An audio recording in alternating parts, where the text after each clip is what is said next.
Recently, I made a video on buy, borrow, die strategy, and one thing that people asked me was, how does a life insurance policy or a whole life insurance policy actually fit into that strategy? And more importantly, is it really worth it? Because let's be honest, whole life insurance policy is one of the most misunderstood financial product in Canada. Some people say it is one of the best tools to build wealth, where others says it is completely waste of time and money. So in this video, I'm going to be breaking down into a very simple way on what whole life insurance actually is, how does it work, and most importantly, who should use it and who should stay away from this product. So let's get into it. Let's start simple. Let's start with the definition of a whole life insurance policy. Whole life insurance is a type of a permanent life insurance, which means it covers you for your entire life. Not 10 years, not 20 years, but for your whole life. As long as your policy stays active, it will pay you whenever you pass away. And that's the basic idea of a whole life policy. Now let's understand on how it actually works. So there are three main components you need to understand. Number first is premium. Number second is the death benefit. And number third is the cash value. So let's go step by step with a simple example. Let's say you buy a whole life insurance policy with a $500,000 of a coverage. You are paying $300 per month. Now, that $300 is a premium. So part of the premium goes towards the cost of an insurance and the other part builds something that we call a cash value. Now think cash value like a savings bucket inside your policy. In the beginning, it grows slowly, but over time, it starts building up more and more. Let's say after a few years, you have $50 or even $100,000 in cash value, depending on the policy. Now here's where it starts getting interesting. You can access that cash value not by withdrawing it like a bank account, but usually by borrowing against it. So you are not breaking your policy or surrendering your policy. You are borrowing against it. You are using it. And at the same time, the death benefit, it is still there. And whenever you will pass away, that $500,000 of coverage would be gone to your family, 100% tax-free, and that is the death benefit. Now, let's make this even more real for you. Let's say someone starts a whole life policy at the age of 30. They consistently pay it for next 20 to 30 years. So by the time they are 50 or 60, they now have a policy that has built significant amount of a cash value. Now at that stage, they have options. If they ever need money, they can access that cash value, maybe for an opportunity, maybe for an emergency, or even to support their lifestyle.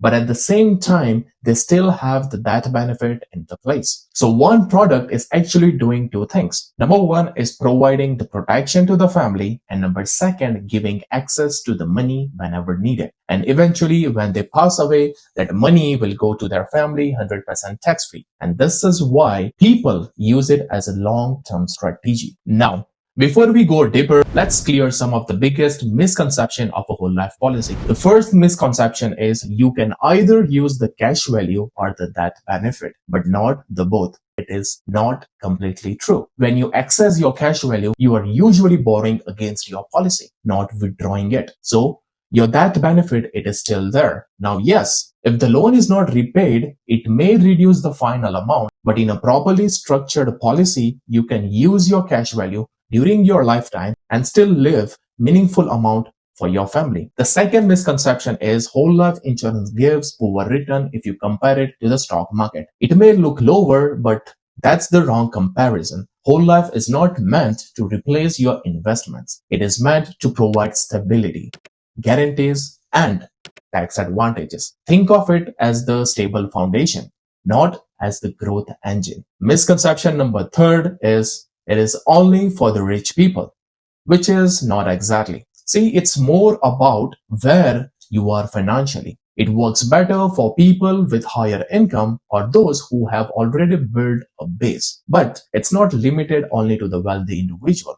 It can be properly designed for any income earners. Misconception number fourth is you are locking your money and can't access it. And that's not true. You do have access to your cash value, but it takes time to build. It is a long-term strategy, not something you can use it in the first few years. Yes, If properly designed, you can use up to 90 to 100% of the cash value in the first year itself. The fifth misconception is advisor only sell this because of the commission. Let's be honest, commission does exist, but that doesn't make the product bad. Every financial product has a cost built into it. The real question is, does it fit your situation? Now, there are two types of whole life insurance policy: participating and non-participating. So the non-participating whole life policy are pretty simple. You pay a fixed premium and you get a fixed payout, whereas the participating policies are a little bit different. The insurance company invests your premiums,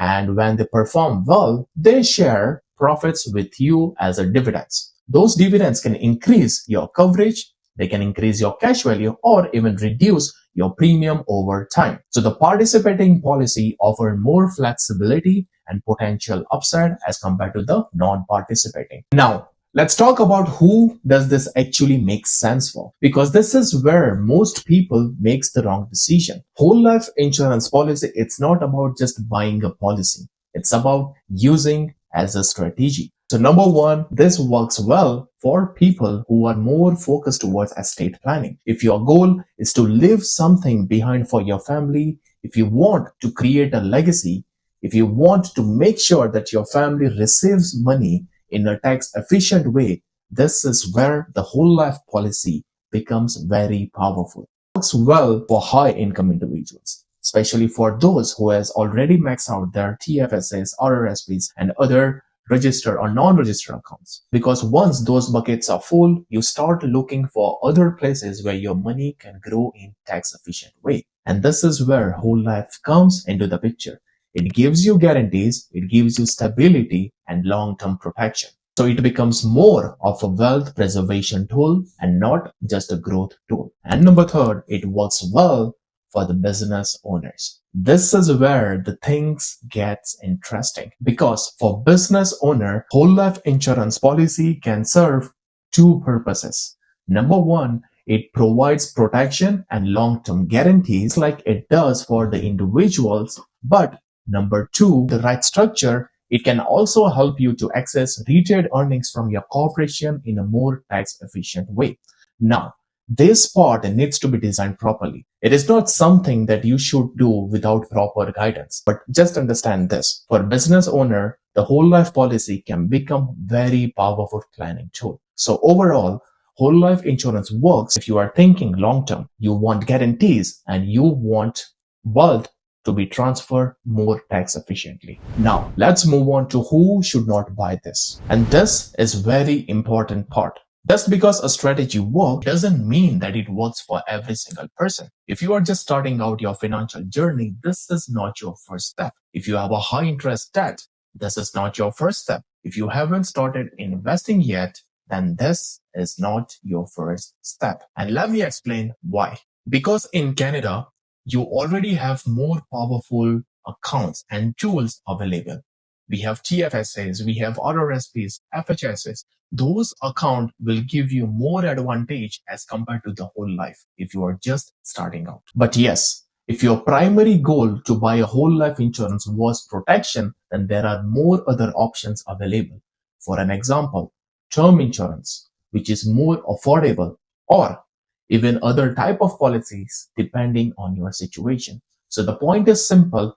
Whole life insurance is not a starting point. It is something you look at after you have built a strong foundation. Now, let's talk about the most common mistake that people usually make, because this is where the people go wrong. Mistake number one is buying too early. People jump into this without building a base, with no emergency funds, with no investments, with no proper plan, and they commit to a long-term policy, and that usually creates pressure on them. Mistake number two that people usually does is not understanding the policy. A lot of people treat this as a regular savings account. They think, I will put the money in, I can take it out anytime, but that's not how it works. It is a structured, long-term product. And if you don't understand how it's designed, you will end up disappointed. Mistake number three is poor policy design. And this is the big one, because two whole life policy can work different depending on how they are structured. If it is not structured properly, you may not get the benefits you were expecting. And mistake number 4 is overcommitting. People usually choose a premium that they cannot sustain for a long time. And remember, this is a long term commitment. So it should always fit comfortable within your budget. And finally, mistake number 5 is thinking this will replace investing, which it doesn't. This is not your main growth tool. It is just a support tool. It works alongside your investment and not instead of them. So if you avoid this mistake and use this the right way, that's when it becomes powerful. So let's bring everything together. Whole life insurance gives you lifetime coverage, guaranteed payout, cash value growth, and tax-free wealth transfer. But it works only if it fits your situation. Right product, wrong timing, still a bad decision. And this is how a whole life insurance work, and this is all that you need to be understanding about the whole life policy before buying one. And with that said, we have finally come to the end of this video. If you have been this far, make sure you subscribe the channel, like this video. Until then, see you in the next video.